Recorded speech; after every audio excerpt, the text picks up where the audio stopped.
अब ये बहुत इंपॉर्टेंट रूब्रिक है, रिलीजन सीज्ड एजिप्ट, और तीनों मेडिसिन बहुत फ्रिक्वेंटली यूज होती है, जिसमें हाइस तो मोस्टली यूज हो जाती है, फास्फोरस भी आ जाती है, कैंथ्रिस है थोड़ा सा कि उसकी साइड अलग आ जाती है।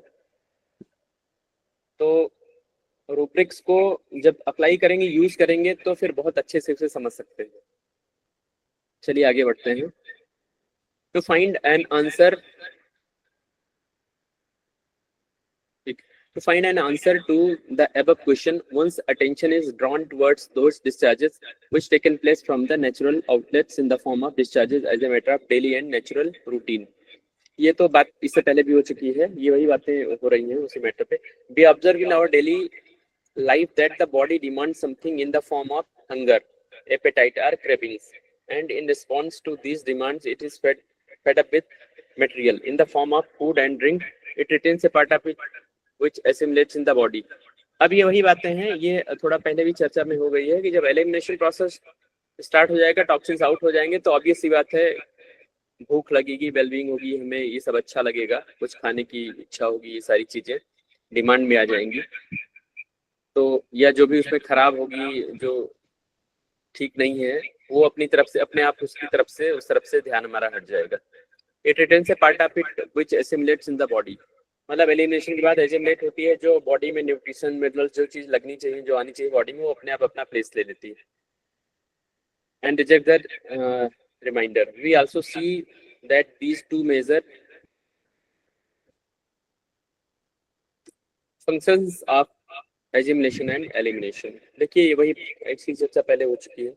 Are taking place in the body continuously and automatically. If this routine is disturbed, or in other words gets out of tune.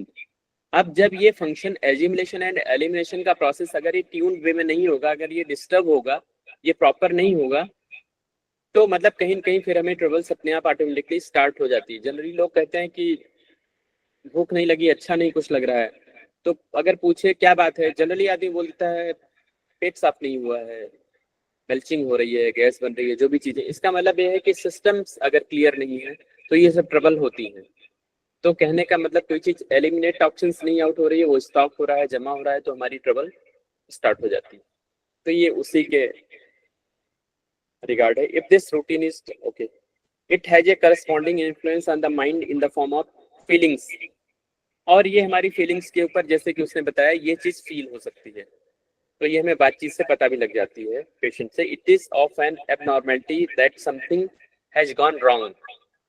अगर ये फीलिंग नेगेटिव वे में आती है, इसका मतलब कुछ तो गड़बड़ है, कोई ट्रबल चल रही है। As a result some sort of reflections in the form of speech और एक्शंस टेक प्लेस। इस तरीके से हमारी स्पीच, हमारे जो कार्यशैली है, उन सब चीजों में भी ये रिफ्लेक्ट हो सकता है, ये हमें दिखता है। For example, if you don't get the routine expulsion from NS और यूरेथ्रा, अगर रूटीन में एक्सपल्सन आपको एनएस से मींस स्टूल आउट नहीं हो रहा है, और अगर यूरिन पास नहीं आउट हो रही है, मतलब हो रही है जो भी डिस्चार्जेस होने चाहिए, तो कहीं ना कहीं you start feeling abnormal and talk or do something about it in your own way. Is it right? ये क्लियर हो रहा है कुछ ये चीजें? ये हम फील भी करते हैं कोई ट्रबल, अगर ये सी चीजें जो एक्सपल्सन नहीं होते हैं, तो ये सब ट्रबल, मोशन नहीं क्लियर हुआ तो भी हमें कॉन्स्टिपेशन आ गया तो ट्रबल है, गैस्ट्राइटिस से स्टार्ट हो जाएगी, अगर यूरिन रिटेंशन हो गया तो भी ट्रबल स्टार्ट हो जाएगी, जैसा आजकल केसेस में हो रहा है, क्रिएटिनिन वगैरह बढ़ रहा है। External superfluous cause like over eating, change of weather etcetera. मतलब इस तरीके की जो भी चीजें हैं वो एक्सटर्नल भी हो सकती है, इंटरनल भी हो सकती है। कई बार आदमी कहेगा कि बहुत स्वेटिंग हो रही है, एक्सेसेस हो रही है, उसको इरिटेशन हो रहा है स्किन में, ये सारी चीजें हो रही हैं, तो वेदर के अकॉर्डिंग नहीं होता है, ये सेंसिटिविटी भी डिपेंड करता है। May be responsible for such disorders. तो इस तरीके के जो भी डिसऑर्डर्स हैं वो ये रिस्पॉन्सिबल होते हैं। They should be left to automatically settlement by themselves without the interference of the medicine. तो आप राइट सिम्युलम देने के बाद अगर ये सारी चीजें हो रही हैं, तो कहीं ना कहीं अगर राइट वे में हो रहा है तो हमें उससे इंटरफेरेंस नहीं करना चाहिए, वहाँ ओनली प्लेसिबो देना चाहिए, एसएल देना चाहिए, और उसको पेशेंट को बातचीत से मतलब कि एसएल दे करके उसका कंपोजर मेंटेन रहे, वो कॉन्फिडेंट रहे और and natural methods restored to अपने आप ऑटोमेटिकली ये सेटल हो जाता है, such as fasting, simply missing a meal or two, or taking only comparatively light food. तो अक्सर कभी ये हो जाता है कि इस तरीके की ट्रबल कुछ होती है तो हम बोलते हैं कि आप थोड़ा सा खिचड़ी वगैरह खाइए, लाइट फूड लीजिए, तो अपने आप ये चीजें ठीक हो जाती हैं। तो ऐसे ही मेडिसिन में अगर मेडिसिन का कोई एक्शन हो रहा है तो ऑलवेज हमें ये नहीं करना है कि जो मेडिसिन अगर कोई दे रहा है, कोई बोल रहा है कि आप ये ले लीजिए, अब चेंज कर देते हैं। अभी कोई पेशेंट आया, बोला डॉक्टर साहब बहुत बढ़िया चल रहा था लेकिन कॉन्स्टिपेशन हो गया। तो अब अक्सर क्या होता है, वो इतना बार बोल देगा कॉन्स्टिपेशन, अरे सब छोड़िए कॉन्स्टिपेशन हो गया है, तो हम क्या करेंगे फटाफट, अगर वो इस तरीके के ले रहा है तो क्या हम रूब्रिक यहाँ बना लेते हैं कि वो तो छोड़िए डॉक्टर साहब, जो आए थे अभी तो फंस गया हूँ, अभी कॉन्स्टिपेशन से ही बुरा हाल है, पहले इससे बाहर निकालिए। क्या रूब्रिक बनेगा? Indifference recovery to Indifference recovery about Indifference recovery. Very good. तो आप यहाँ उसको ये लेकर के फिर आर्सेनिक या जो भी दवाई आएगी, नेट्रम म्यूरेटिकम, वो दे देंगे, या और जो कोई एक आर्सेनिक और कैल्केरिया काल है। फिर आप उसे आर्सेनिक मतलब दे देंगे, है ना? हेलो सर अगर पहले वाला दवाई से अगर अच्छा है तो फिर एसएल पर रखेंगे उसको। जी। अगर आपकी जान खा रहा है, आके बोल रहा है कि नहीं नहीं मुझे तो बहुत बुरा हाल है, आप जो जिसके लिए वो तो छोड़िए अभी, पहले तो अभी तो मेरी हालत ऐसी खराब है कि मैं इससे बाहर निकलूं, तो आप क्या करेंगे? तो सर फिर ऐसा कुछ और सिम्टम मिलेगा तो फिर देख के वैसे रूब्रिक तो यही लेंगे, इंडिफरेंस रिकवरी ऑफ लेंगे, तो उसमें तो दो ही एक और मेडिसिन है। एक्स्ट्रा साइक्लिक दे देंगे सर। राइट, सेक्लेक कौन बोला? बिपिन भारती। राइट। हमें एक्चुअली क्या है ये, अब ये बताइए, फिर तो आप पेशेंट जब जब आएगा आप दवाई देते रहेंगे हर वीक उसको, नहीं नहीं, और पेशेंट जब जब आएगा महीने भर में तो कंप्लेन करता ही रहेगा कुछ ना कुछ, और करते ही हैं। अब ये कंप्लेन क्यों कर रहा है ये बताइए, कॉन्स्टिपेशन का। ये हम जो अभी चल रहा है सेशन, इसी का पार्ट है, ये बहुत डीपर इसमें सब चीजें हैं। मेडिसिनल एग्रीवेशन है सर। मेडिसिनल एग्रावेशन ऐसे होता है। आप अभी प्रैक्टिस में है या फिर स्टूडेंट? नहीं सर, स्टूडेंट। तो ये मेडिसिनल एग्रावेशन नहीं होता है इस तरीके से, मतलब कोई बताएगा क्या है ये जो प्रैक्टिस कर रहे हैं? आई थिंक मुझे आंसर उनकी तरफ से मिलना, मैं उम्मीद करता हूँ उधर से आए तो, मतलब ये सब चीजें हम एक दूसरे से सीख रहे हैं, हेल्प करेंगी हमें, करती भी हैं।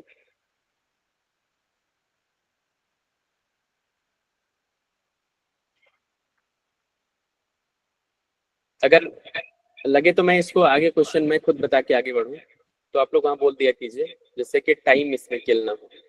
लेकिन जो बोलेंगे इस पे डिस्कशन हो जाएगा, चर्चा हो जाएगी, तो कोई कभी नहीं भूलेगा। इसीलिए जब ऑफलाइन सेमिनार होता है तो सेशन होने के बाद जब हम लोग रुकते थे रात में एक नाइट का, तो जो भी होता था आसपास या मिल गए, चर्चा होने लगी, बातचीत, तो जो हमने पढ़ा स्टडी किया है सेशन सेमिनार में डिस्कस कर लेते थे, वो भूलता नहीं था। अभी क्या हो गया कि ऑनलाइन में क्लास लिए, सेशन लिए, और 5 दवाई पढ़ाई गई, बाद में पता लगे 1 घंटे बाद कोई पूछे कितनी दवाई पढ़ाई गई, पता लगा याद ही नहीं रहता 5 कौन सी पढ़ा दी गई।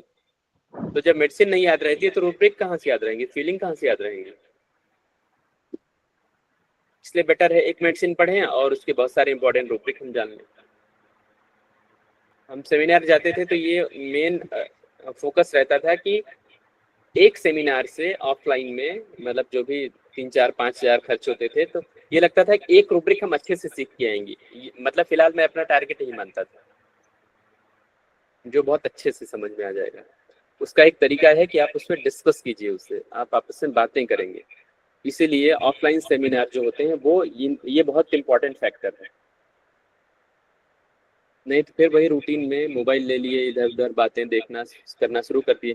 पढ़ने के टाइम पे मुझे लगता है शायद ये सीरीज आज ही के दिन खुलती होगी सभी की, या कुछ लोग ऐसे हैं जो पहले भी पढ़ते होंगे।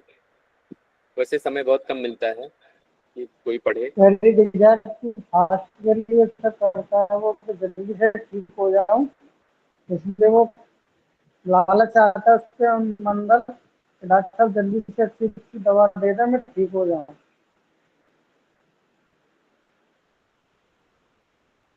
ओके, ये थोड़ा इससे हटके है।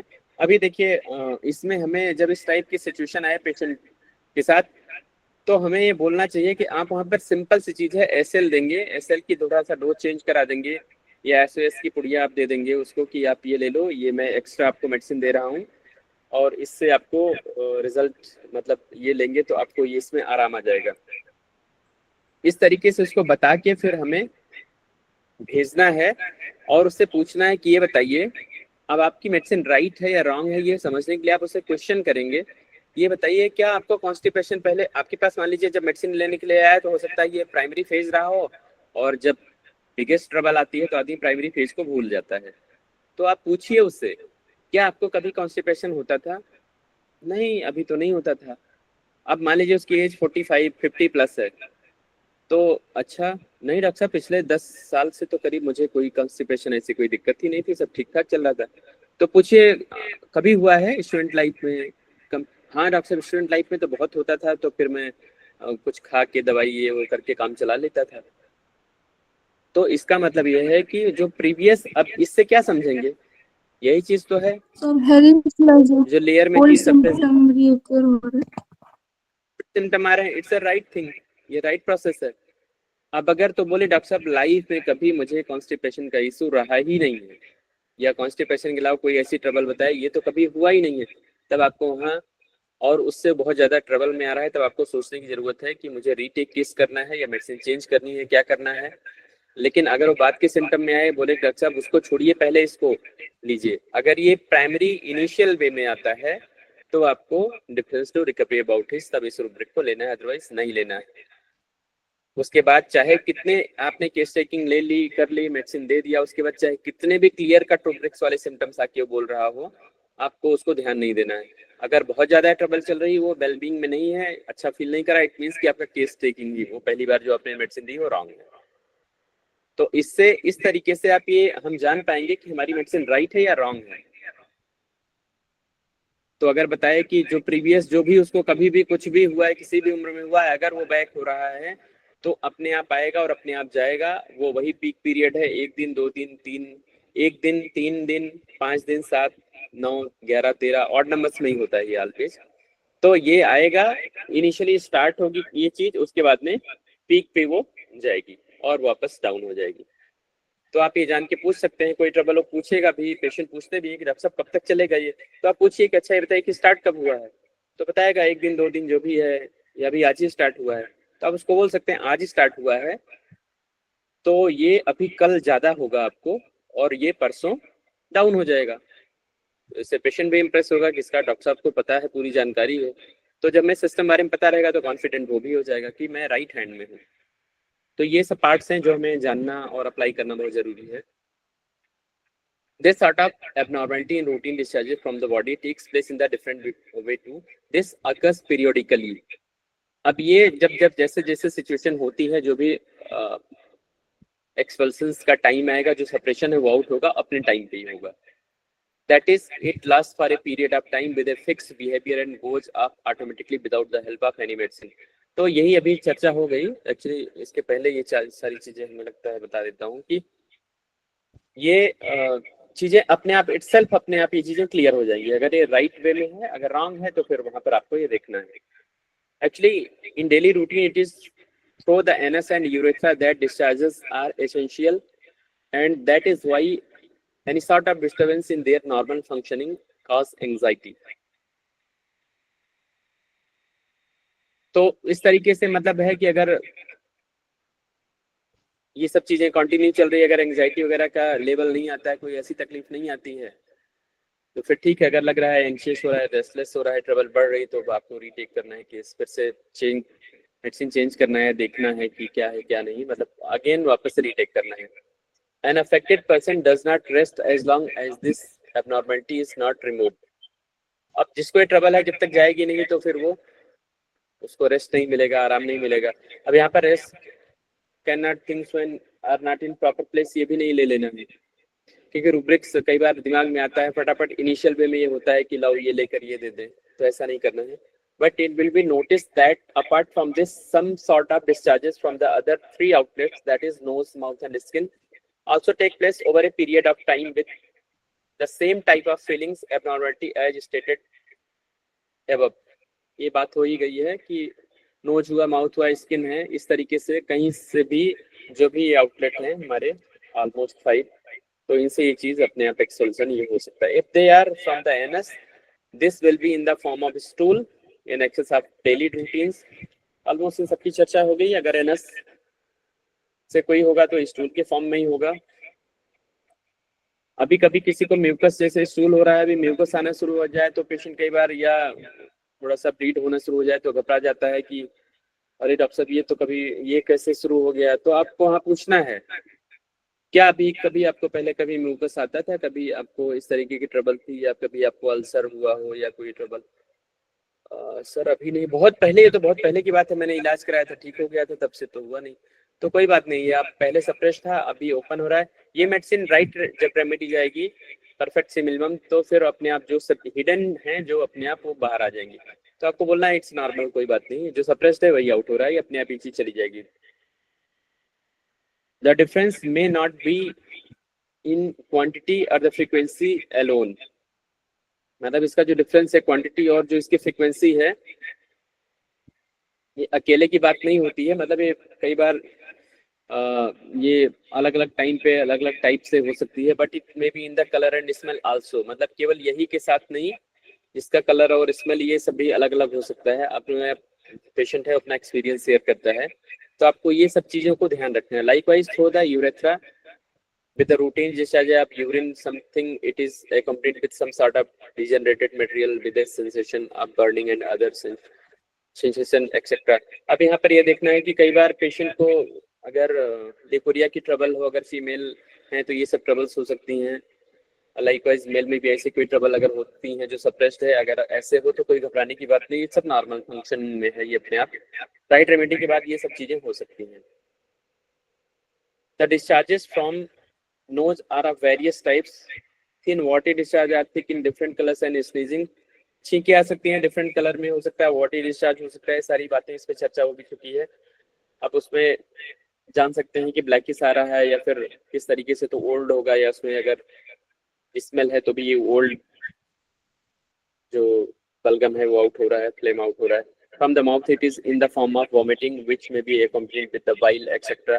कभी कभी होता है कि उसमें देखिए तो येलोइश थोड़ा होता है. माइग्रेन के केस में अक्सर होता है, पेशेंट बोलते हैं कि डॉक्टर साहब वॉमिट हुए बिना मुझे आराम नहीं मिलता, तो उसमें वाइल्स आउट होता है. तो इट्स अ राइट प्रोसेस. लेकिन अगर ये कंटिन्यू हो तो ये तो डिजीज फॉर्म में है. लेकिन अगर ऐसे इन जनरल हो रहा है तो ये फिर राइट प्रोसेस है, और उसके बाद उसे आराम भी मिल जाता है. तो ये टॉक्सिन्स फॉर्म में है. And through skin the discharges may be in the form of heat, fever and perspiration और eruption ऑफ एनी काइंड. इसकी चर्चा पहले हम कर चुके हैं कि मे बी अगर कोई स्किन से रिलेटेड है, जो भी ट्रबल्स हैं किसी भी फॉर्म में, अगर स्किन से आउट हो रही है तो मे बी एक्सेस हीट हो सकती है, फीवर तरह. इसीलिए कई बार पेशेंट को हम बोलते हैं कि अगर फीवर आपको आ रहा है, मे बी 103 फीवर आएगा, लेकिन आपको वहाँ पर मेडिसिन चेंज नहीं करना है, क्योंकि पूछना है उस इतने हाई फीवर में भी हीट में ही वो अपना काम करता रहेगा, उसे कोई ट्रबल नहीं होगी. लेकिन अगर चेक करेगा तो अब लोग घबरा जाते हैं, 103 डिग्री फीवर था, बोलिए कोई बात नहीं, आप अपना वर्क कीजिए, कोई ये अपने आप निकल जाएगा. इसका मतलब ये है कि ये पहचान है. जैसे एक एग्जांपल के तौर पे आप मोबाइल यूज करेंगे, मोबाइल फंक्शन में रहेगा तो हीट करेगा, अगर आइडल पड़ा रहेगा तो हीट नहीं करेगा. इट मीन्स अब हमें ये जानना है कि ये निगेटिव फॉर्म में फीवर है या पॉजिटिव फॉर्म में. ये अगर हीट है तो हमें फीवर को भी चेक करना है कि 1034 हो जाए, कोई बात नहीं है. लेकिन क्या पेशेंट बेड पे जा रहा है, डाउन हो रहा है, मीन्स नेगेटिव वे में है. अगर वो बोल रहा है कि टेम्परेचर तो बहुत ज़्यादा है लेकिन फिर भी मुझे कोई तकलीफ नहीं हो रही है, मतलब कोई परेशानी नहीं हो रही है, so it is the positive form. इसका मतलब ये है कि हमारी बॉडी में फ्रिक्शन हो रहा है, कोई एक्शन हो रहा है, पैथोलॉजिकल चेंजेस हो रहे हैं. निगेटिव वे में अगर होंगे तो हमें ट्रबल होगी, परेशानी होगी. अगर पॉजिटिव वे में हो रहा है, कोई चीज़ एजिमुलेट हो रही है, तो फिर हीट रहेगी लेकिन हमें कोई प्रॉब्लम नहीं होगी. शरीर पे दाने भी निकल सकते हैं इस तरीके से, तो उसको एज इट इज हमें छोड़ देना है कि कोई बात नहीं होने दो. वहाँ पर एसएल देना है, इसी करके पेशेंट को समझा देना है. बेशक उसको लगे मेडिसिन है, हाँ ठीक है ये एडिशनल, इसको लीजिए, से आराम मिल जाएगा. बट आपको मेडिसिन नहीं देना है। These extra and abnormal discharges follow the following disciplines. अब यहाँ पर ये चीजें आ गई। Number 1, that they last for a fixed period of time, that is a fixed number of days, hours, minutes और seconds में भी हो सकते हैं। देखिए इतनी माइन्यूट ऑब्जर्वेशन है, सर ने क्लियर बताया है, आपको ये हमें बहुत माइन्यूटली ऑब्जर्व करना है कि that they last for a fixed period of time, that is a fixed number of days, hours मतलब वो दिनों में हो सकता है, वो घंटों में हो सकता है, वो मिनट्स में हो सकता है, इवन वो सेकंड्स में भी हो सकता है। इतना मतलब माइन्यूटली आपको देखना है।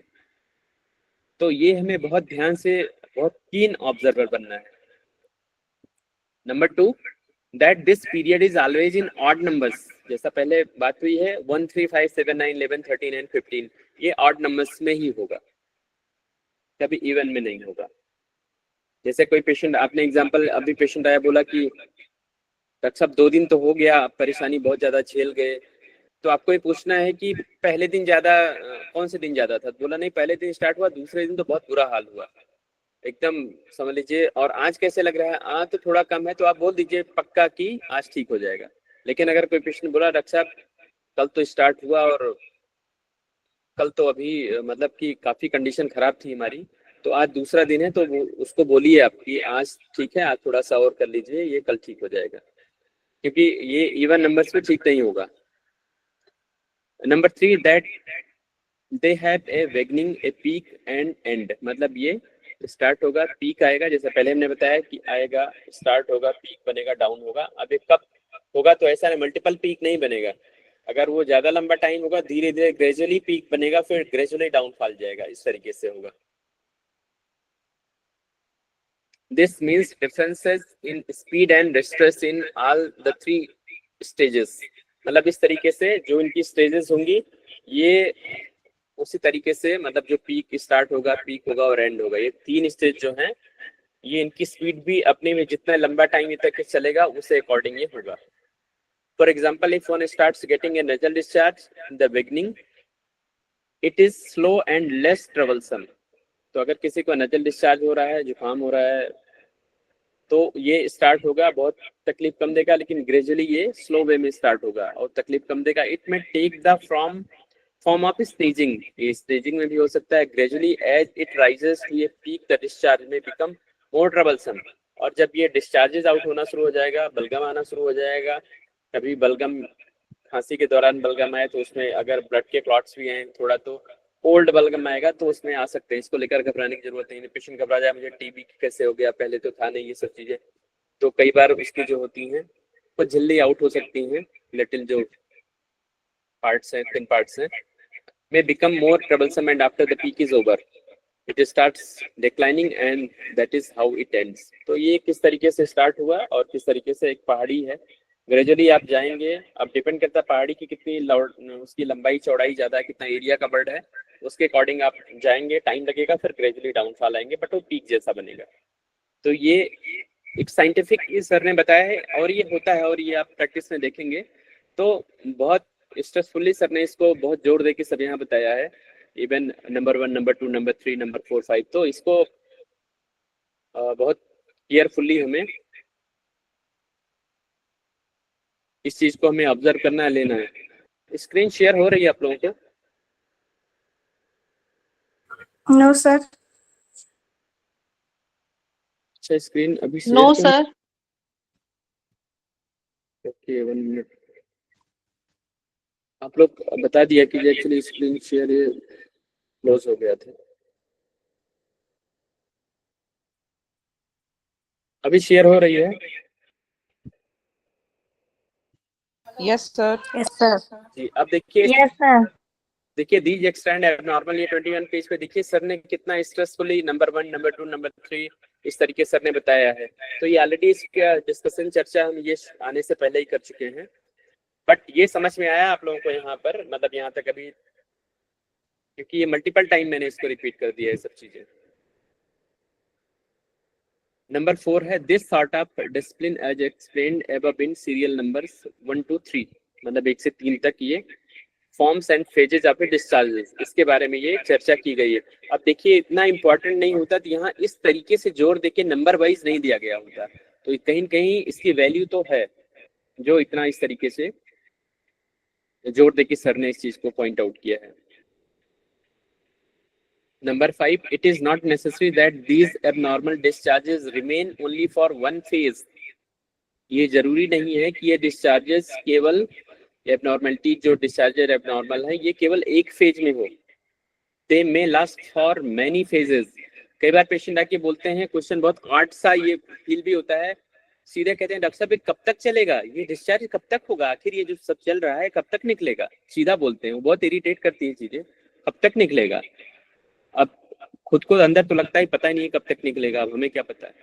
अब कई बार मान लीजिए प्रोसेस पेशेंट को 1 हफ्ता हुआ, आपका केस पेशेंट चल रहा है 1 साल से, और बीच बीच में ऐसे हो जाता है, तो कई बार पेशेंट बोलते हैं डॉक्टर साहब ये या कभी 10 दिन हो गया, 12 दिन हो गया, 15 दिन हो गया, फिनिश ही नहीं हो रहा है, खास करके स्किन के केसेस में।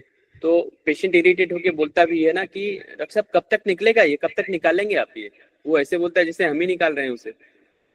तो वहां पर उसको कूल वे में समझाने की जरूरत है। इरिटेशन तो नो डाउट होता है, तो अब डिपेंड करता है, यही मैनेजमेंट पार्ट है। कुछ लोगों के पास बहुत अच्छी स्किल होती है, पेशेंट को समझा बुझा के नहीं रुकिए, प्यार से बातें करवा के उनको रोक लेते हैं। अब जिसकी जैसी स्किल है, फिलहाल मैं तो बहुत नहीं रोक पाता हूँ, सीधा मतलब क्लियर बोल देता हूँ कि अगर आपको पेशेंस रखना है तो ठीक है, अदरवाइज इसका ऑप्शन नहीं है, तो थोड़ा सा पेशेंस रखिए।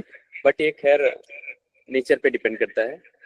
It is not necessary, okay, they may last for many phases, ये कई फेजों तक चल सकता है, but essentially every successive phase will be diminished in intensity. But आपको ये ध्यान रखना है, पेशेंट को यहाँ आप ऐसे ही उसको उसका कंपोजर बनाए रख सकते हैं। आप बोल सकते हैं कि देखिए ये जो ट्रबल पहले थी, पहले तो इतनी थी, अभी पहले से ये कम हो गई है, तो आपको ध्यान रखिए ग्रेजुअली आपके अंदर की चीजें आउट हो रही हैं, तो उससे पेशेंट को भी एक लगेगा कि नहीं नहीं सही कह रहे हैं, पहले ये ऐसा था। आप उसको रिमाइंड कराना है, आपको ध्यान दिलाना है उसे, पहले ये था, अभी देखिए वो खत्म हो गया, अभी ये हुआ है, अभी वो चीज गई, ये है। तो इस तरीके से आपके पेशेंट को बताना है, इससे उसका जो फेथ है आप में वो बना रहेगा, उसको लगेगा मैं राइट हैंड में हूँ।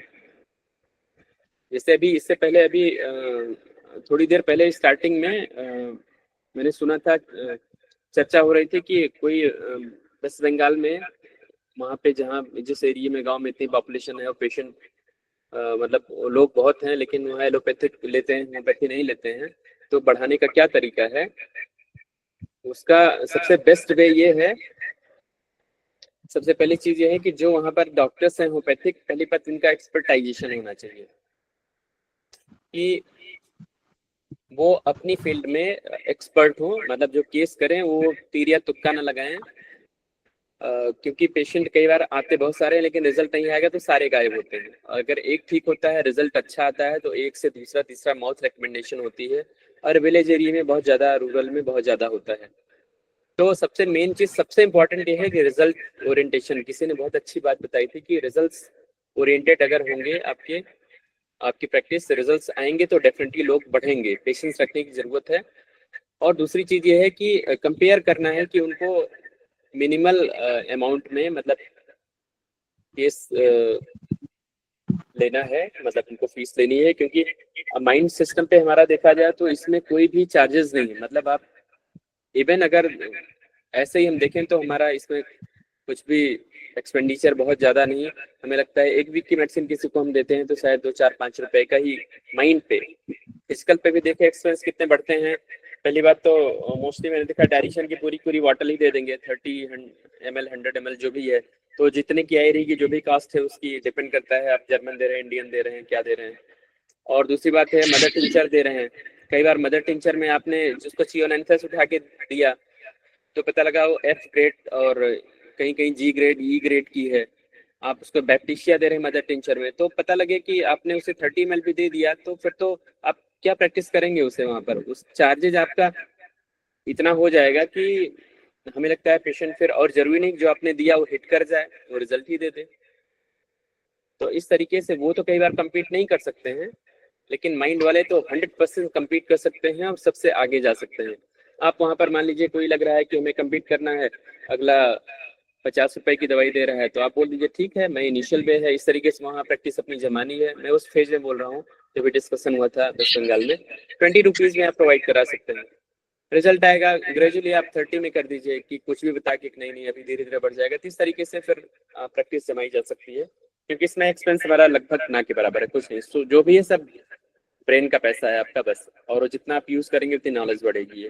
So it is the best way. और इसका एग्जांपल डॉक्टर मान के उसमें मान सर के ग्रुप में हुआ भी था। तो वहां पर लोग ऐसी चैरिटेबल टाइप में क्लिनिक चलाते हैं रूरल में बहुत पहले से वो लोग। तो उसमें 100 रुपए फीस रखते हैं, 100 रुपीज की मेडिसिन होती है। तो इस तरीके से वहाँ बहुत सारे एरिया में ऐसा फैला हुआ है और बहुत अच्छे रिजल्ट आए हैं। तो जो उसमें न्यूली होते हैं डॉक्टर्स तो ज्वाइन कर लेते हैं, कर सकते हैं। इस तरीके से अपनी प्रैक्टिस लोग बढ़ा सकते हैं, सीख भी सकते हैं। तो ये प्रोसेस ऑल ओवर इंडिया चल सकता है और ये बहुत अच्छा तरीका है और ये डेफिनेटली ये वर्क करता है। तो कहीं भी रिजल्ट्स अगर आप नहीं दे पाएंगे तो आप कुछ भी हो तो फिर बहुत लंबे समय तक वो चीज एडवर्टीजमेंट की बेस पे नहीं चल सकती है। तो आई थिंक मैं इसके कॉन्टेक्स्ट में बोला, जो भी डिस्कशन हो रहा था संजोग से ये यहाँ पे चीज आ गई।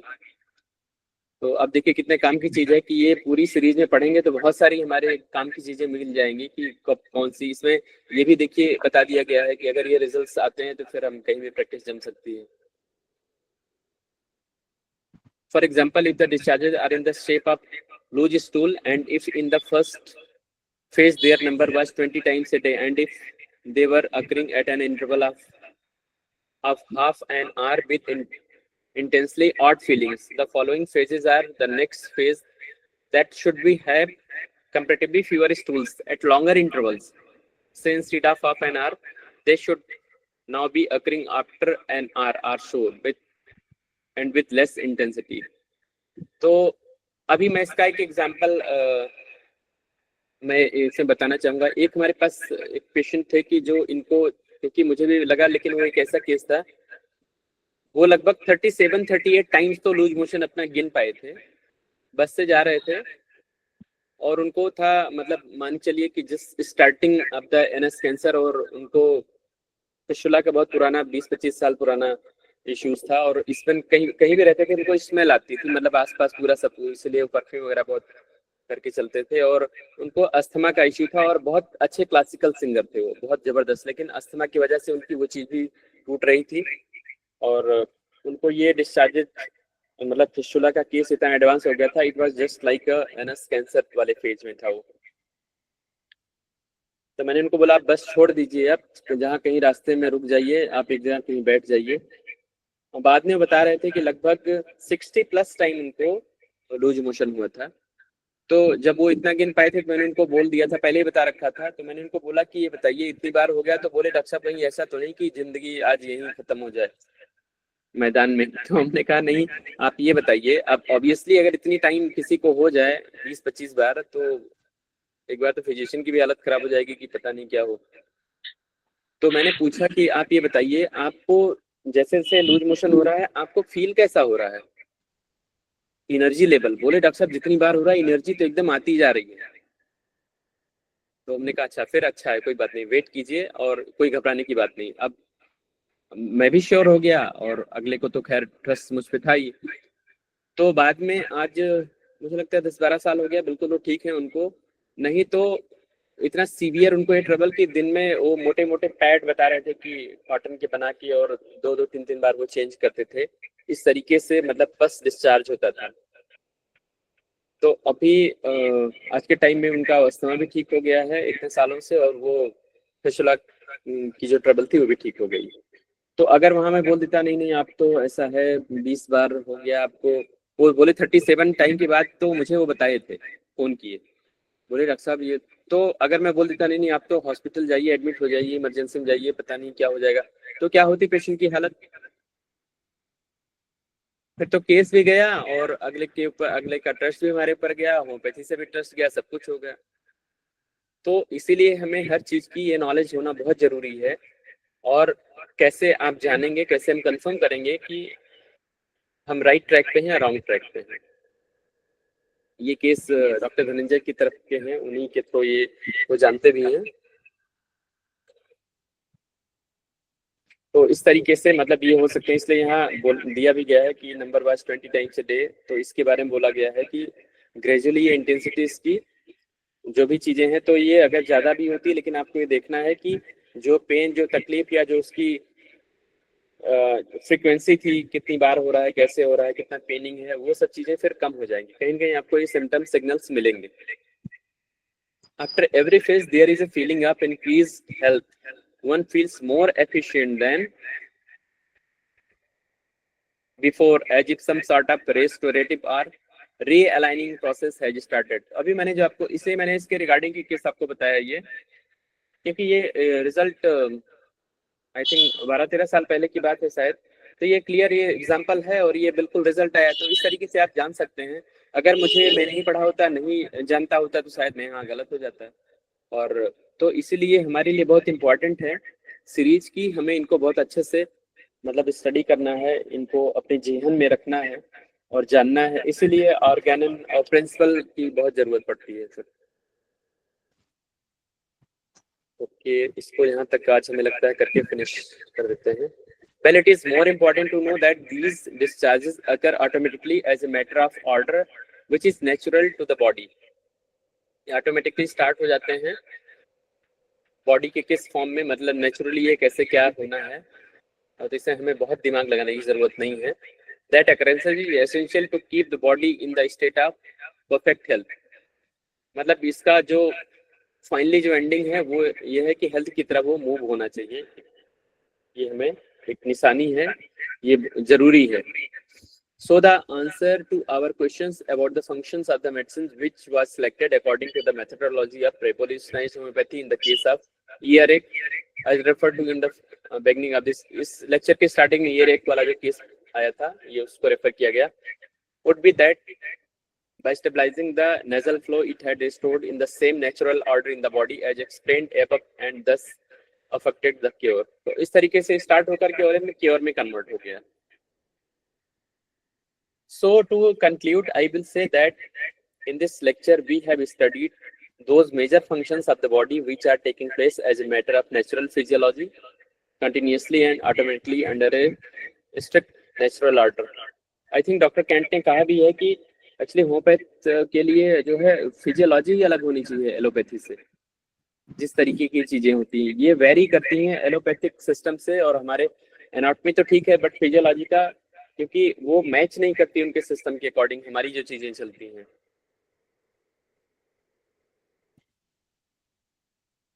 These functions can be divided into two forms। One take place as a matter of normal daily routine।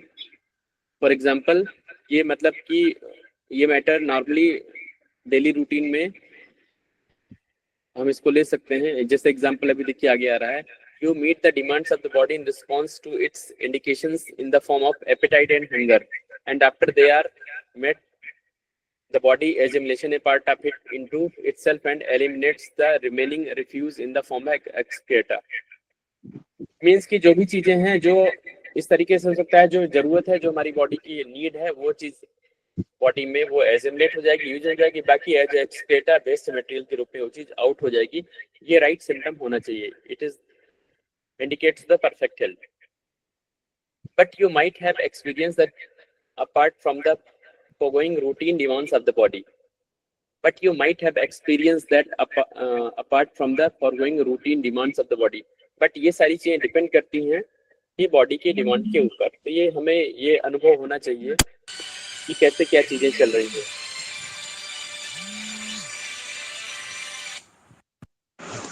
Hello hello hello, हाँ बोलून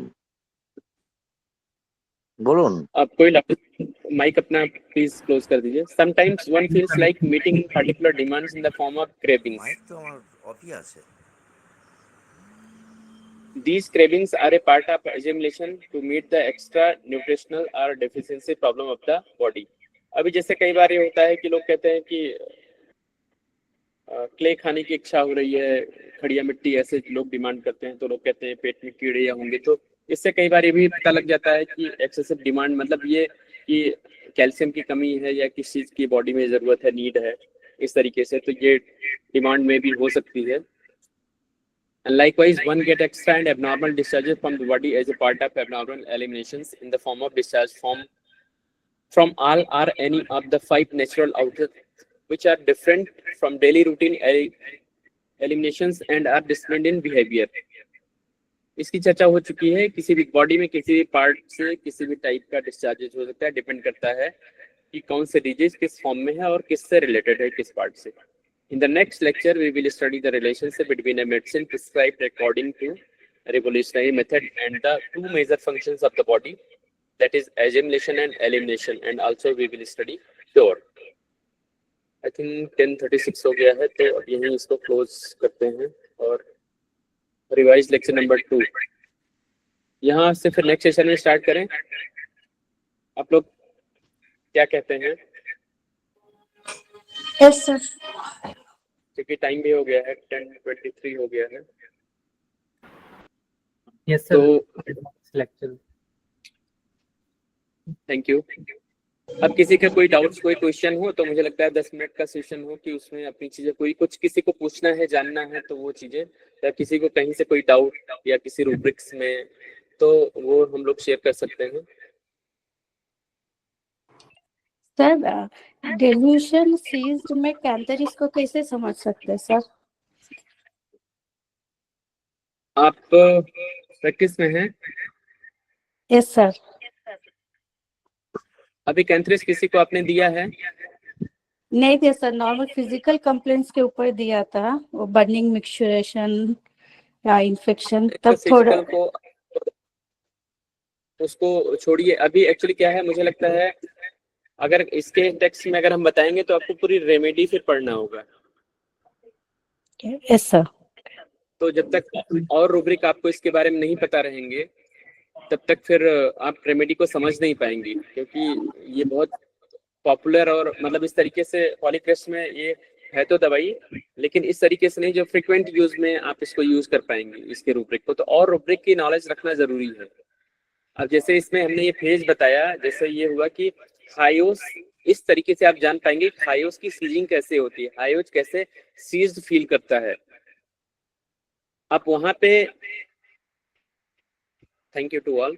और अभी जैसे फास्फोरस होता है, तो फास्फोरस वाला क्या, आप बताइए फास्फोरस की पर्सनालिटी क्या होती है? फास्फोरस को तो ऑलवेज क्या दिखता है? कोई शेयर करेगा, कोई बताएगा?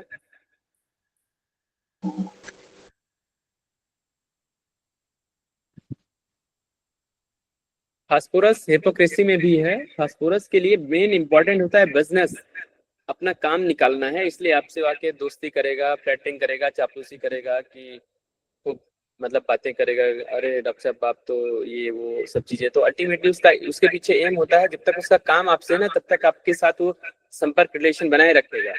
तो सीज्ड अपने आप को फंसा महसूस वहां पर फास्फोरस इसलिए है कि फास्फोरस सोचेगा कि अब तो मैं फंस गया हूँ, अगर इनसे कोई बात है तो वहां पर आपको देखिए फ्लैटरिंग करेगा, बहुत पोलाइटली बातें करेगा आपसे, क्योंकि वो तो फंसा हुआ है, आपसे लड़ झगड़ के तो काम करवा नहीं सकता है। तो वो उसके रास्ते, उसके तरीके अलग से निकालेगा कि जहां पर उसका काम निकल जाए। अल्टीमेटली उसके पीछे उसका एम होता है बिजनेस, टॉक्स ऑफ बिजनेस। और इसका जो है हायोस का, इसकी सिचुएशन ये होती है यहाँ पर कि bed remain in bed desire to, वहां पड़ा हुआ है कि कम से कम ये है कि मैं कहीं दूसरी जगह, टॉक्स ऑफ बिजनेस तो ये भी है, लेकिन ये है कि मैं सेफ हूँ, दूसरी जगह जाकर के कहीं कहीं बिट्रेट की तरफ लीड कर जाएगा। और कैंथरिस में है, तो कैंथरिस में मैं अभी लिटिल बिट बता दे रहा हूँ कि कैंथरिस में है कि अभी जैसे डिलीजन एक है, श्रिकिंग एक रूब्रिक है, डिलीजन हेल्थ कॉलिंग फॉर में आप उसमें देखिए तो प्लेटिना है, और इसमें है तो सच आ रही है श्रिकिंग हेल्प फॉर, पहले थी, अब शायद बहुत सारे नए नए रिपर्टरी में इसको आउट करते जा रहे हैं चीजों को।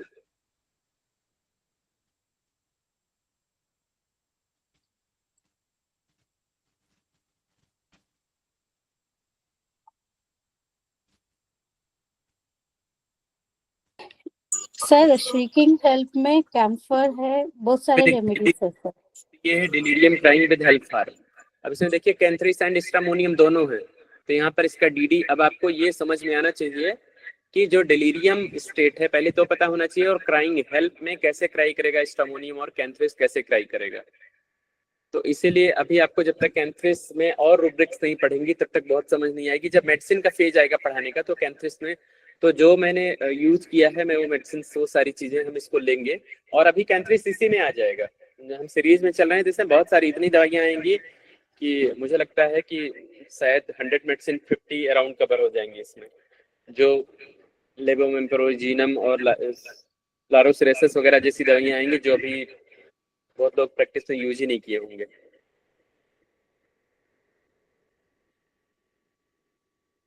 तो और कोई क्वेश्चन और कोई चीज? तो आई थिंक सीज्ड के अलावा ये चीज लिटिल बिट क्लियर हो गया।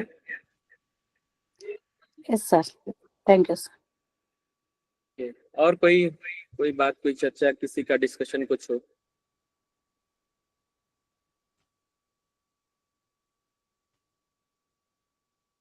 देखिए आप इसमें फ्रीली पूछ सकते हैं, अभी ये टाइम है, क्योंकि नहीं तो हमें तो ऐसा तो सीनियर से मौका नहीं मिलता था पूछने का, क्वेरी अंदर ही रह जाती थी और नोन थे तो और भी मौका नहीं देते थे पूछने के लिए।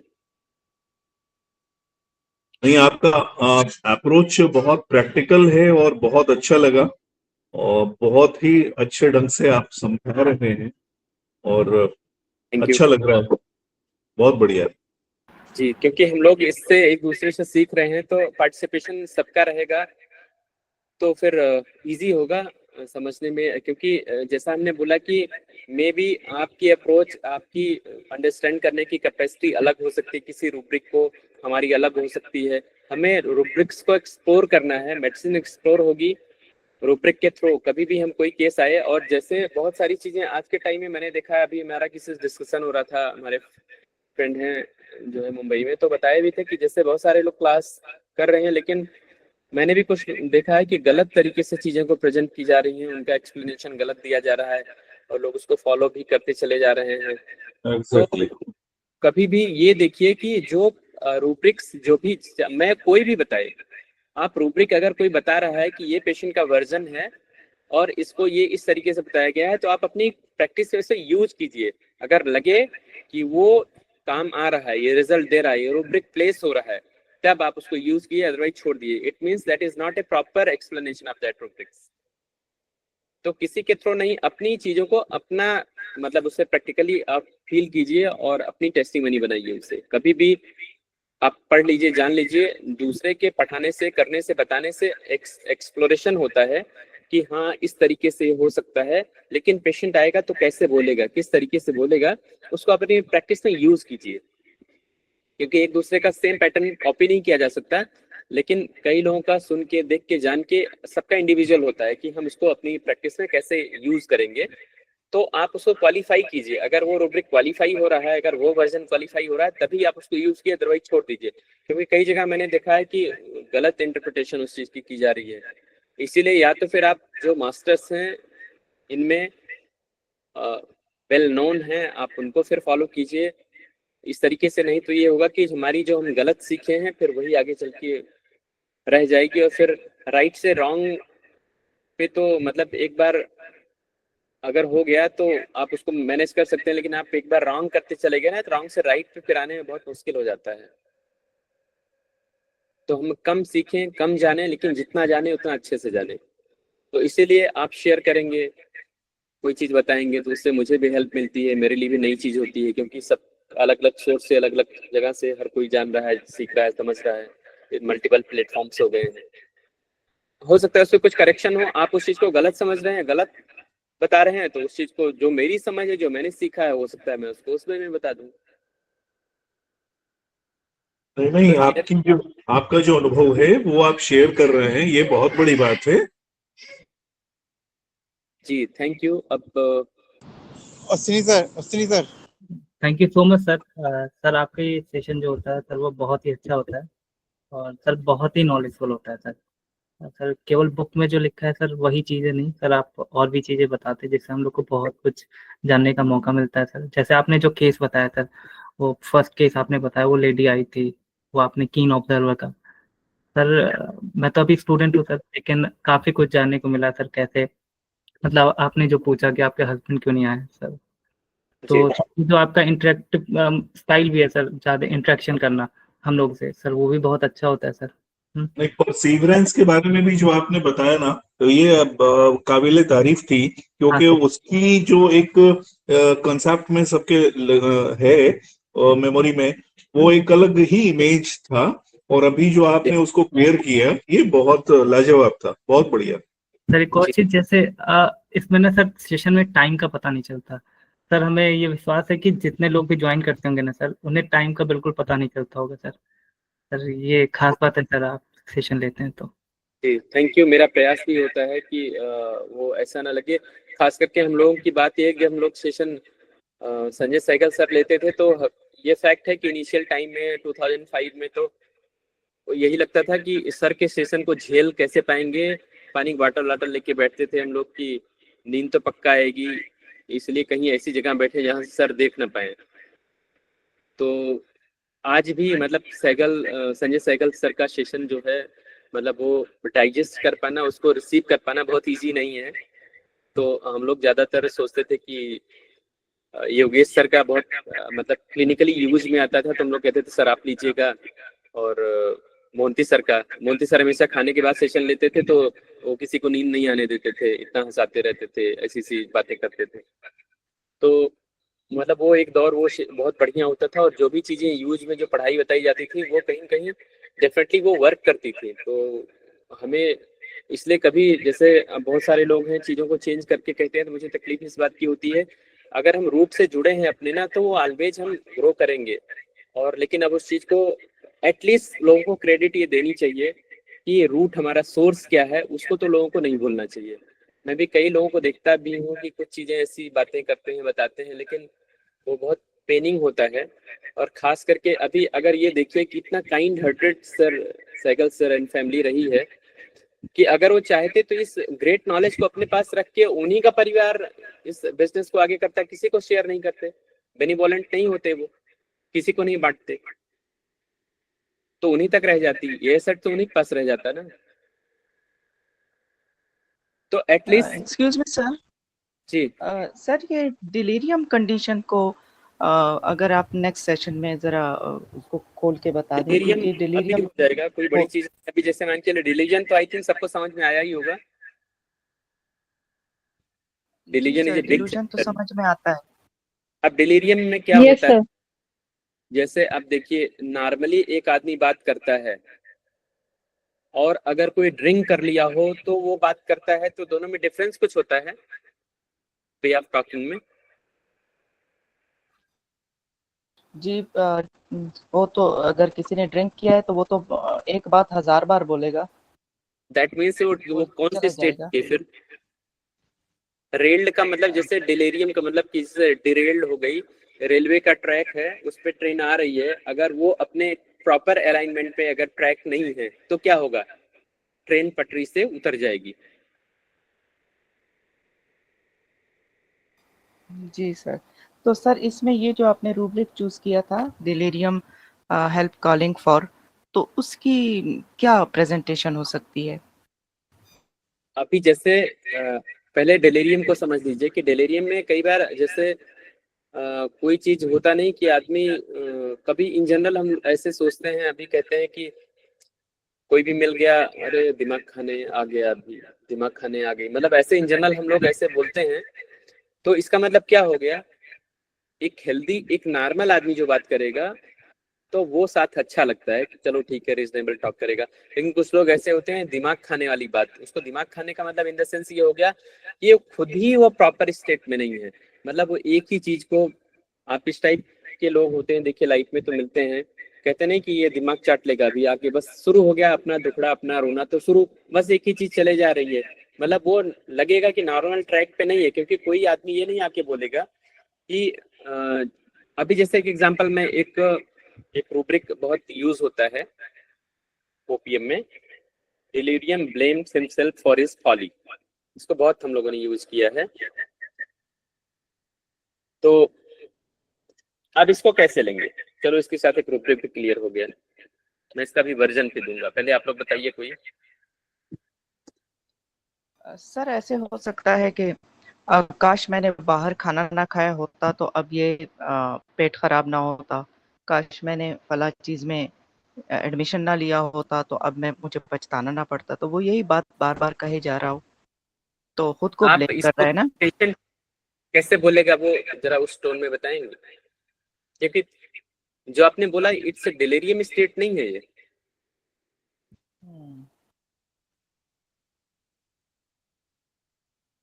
देखिए कंप्लीट रिपर्टरी में है, इसमें भी ये अभी भी सिंगल इसमें चल रही है, रिलायबल में भी सब जगह सिंगल ही है। आप बताइए इसको, क्योंकि जो आपने बोला, आप ये बताइए क्या आपके स्टेट से लगा आप डिलीरियम स्टेट में हैं? नो सर, मैं डिलीरियम स्टेट में हूँ नहीं, तो इस वजह से उस तरह बोल भी नहीं पा रही हूँ। तो लेकिन सर हमें सर जी सर जैसे एक शराबी, कभी मैं इसमें थोड़ा अब्यूजिव वर्ड यूज करूंगा, बोलता नहीं है साला जी सब मेरा ही किया था राय, जो ये सब गड़बड़ हो गया, जी मेरी गलती है सब। जी जी राइट। तो आप ये कई बार पेशेंट आप देखिए तो क्लिनिक में आते हैं ना, कुछ बड़ी एब्यूजिव लैंग्वेज भी यूज करते हैं। तो कई बार वो ऐसा लगेगा ड्रिंक ड्रिंक तो नहीं किया, लेकिन वो ड्रिंक नहीं किया होता है। कई बार हम उसको ले लेते हैं एब्यूजिव लैंग्वेज वाले चैप्टर में, लेकिन वो डिरेल भी तो हो सकता है जो बातें जो चीज कर रहा है वो, क्योंकि पहले से उस स्टेट में नहीं, बहुत स्ट्रेस वाले स्टेट में हो सकता है। तो वो आपको लगेगा कि पहले तो ऐसा बात नहीं करता था बंदा, आज ऐसे बात कर रहा है। इसका मतलब ये है कि कहीं कहीं अपने प्रॉपर स्टेट में नहीं है। मतलब कहने का कि जैसे भी ट्रेन का एग्जांपल मैंने क्यों दिया, डिरेल का मतलब अगर प्रॉपर अलाइनमेंट अगर है रेलवे का उसका लाइन का, तो ट्रेन प्रॉपर चलेगी। इधर उधर जरा भी हुई ट्रेन डिरेल हो जाएगी। तो अगर हमारी अपनी लाइफ में प्रॉपर कंपोजर है, अगर हेल्दी है, कोई स्ट्रेस नहीं है, सब अच्छा चल रहा है, तो हम डिरेल नहीं होंगे। अगर कहीं कोई ट्रबल है, कोई परेशानी चल रही है, कोई चीज आई लाइफ में, तो हम डेफिनेटली डिरेल होंगे। अब डिरेल का एग्जाम्पल जैसे अभी आपने बोला कि अभी से हम गए कहीं पार्टी फंक्शन में, अब पता लगा कि या अब वहाँ आइसक्रीम मिल रही है। अब हमें कोल्ड पहले से ही है, कफ पहले से ही है, बहुत गला चोक है, पहले से हालत खराब है। अब वहाँ गए, अरे आइसक्रीम, कोई बात नहीं चलो खा लेते हैं। अब याद भी आ रहा है कि खांसी तो है, लेकिन चलो अब ये पता लगा बटर स्कॉच और अमेरिकन नट्स ये हर जगह तो मिलता नहीं है, तो लाओ खा ही लेते हैं, देखा जाएगा जो भी होगा। अब अगले दिन पता लगा आवाज ही बंद हो गई। ओफो, क्या बताऊं डॉक्टर साहब, ये मेरी खुद की, मैं आपको क्या बताऊं। मुझे पता था कि मुझे नहीं करना चाहिए था ये चीज, मुझे आइसक्रीम नहीं खानी चाहिए थी। ये तो इसका जिम्मेदार तो मैं खुद ही हूँ, मैंने खुद ये बीमारी मोल ली है अपने लिए। अब मैं क्या बताऊं इस चीज को, मैं खुद ही कल से, अब लेकिन अब कहने क्या फायदा। मैंने भी सोचा कि सर आप भी क्या कहेंगे। तो ये एक्चुअली ये स्टेट होती है कि कहीं न कहीं उसको इस चीज को रिग्रेट करेगा, वो फील करेगा। लेकिन हम कई बार क्या करते हैं, ओपीएम को लाने के लिए पूछते हैं आपने कुछ गड़बड़ तो नहीं खा लिया था कल, कहीं गए थे पार्टी वार्टी में, ऐसा हो खा लिया हो? सर नहीं खा तो लिया था, बढ़िया लगा, खाना अच्छा लगा तो खा गया। अब इसको थोड़े हम डिलीरियम में ले लेंगे कि उसके बाद वो बोले कि मुझे लूज मोशन हो गया। वो रिग्रेट थोड़े कर रहा है, कहाँ उसको, हम उसको करवा रहे हैं कि कल खाए थे गड़बड़ हुआ होगा। लेकिन वो उस ब्लेम को, अपनी मूर्खता को, बेवकूफी को वो डिक्लेयर करेगा कि हाँ मतलब इस चीज को उस तरीके से बोलेगा, बात करेगा, तब हमें इसको लेना है। तो ये डिलीरियम स्टेट होती है इस तरीके से।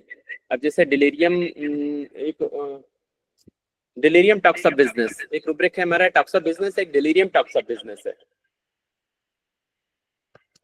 तो अब डिलीरियम टॉक्स ऑफ बिजनेस में क्या होता है, उसमें शायद लाइक केसेस भी है।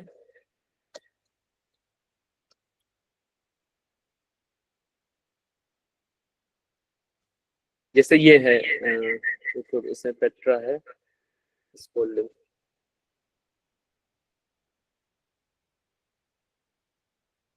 डिलीरियम टॉकिंग बिजनेस में है, इसमें बिजनेस से स्टार्ट होता है। इसलिए हर एक रूब्रिक, हर एक रिपर्टरी के अलग अलग अपने स्टार्टिंग है। तो उसमें देखिए तो उसमें इसमें टॉक्स ऑफ टॉकिंग बिजनेस आप है, इसमें बिजनेस टॉक्स आप है। अब इसमें, अब देखिए जो नॉर्मल रूब्रिक है, अब यही इसमें थोड़ा सा मेडिसिन का चेंजेस है। अदरवाइज आपको क्या करना है, बस यहाँ आपको देखना है टॉक्स ऑफ बिजनेस की बात कर रहा है, टॉकिंग बिजनेस आप, या डिलीरियम की बात कर रहा है। तो यहाँ पर ऑलमोस्ट मेडिसिन सेम है, लेकिन आपको ध्यान देना है। देखिए टॉकिंग बिजनेस आप है, अभी आप ये देखिए यहाँ पर 15 मेडिसिन ऑलमोस्ट सेम है। और यहाँ पे 13 मेडिसिन ऑलमोस्ट सेम है, 1-2 मेडिसिन का डिफरेंस है, अदरवाइज सेम है।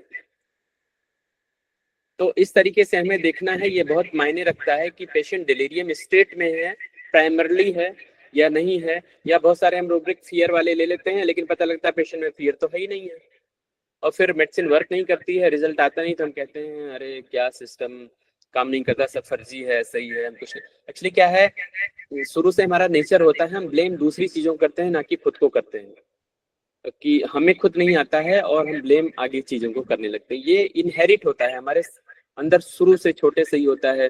उसके पीछे कॉज होता है डर का। जैसे माहौल में हम रहेंगे तो घर वाले डांटेंगे, पिटाई होगी, तुम पढ़ाई लिखाई किए नहीं, तुम कह देते हैं अरे पता नहीं कहाँ से आ गया, हम तो इतना पढ़ के गए थे, जो पढ़ के गए थे वो आया ही नहीं, ये तो टीचर की गलती, एग्जामिनर जो पेपर सेटर है उनकी गलती है।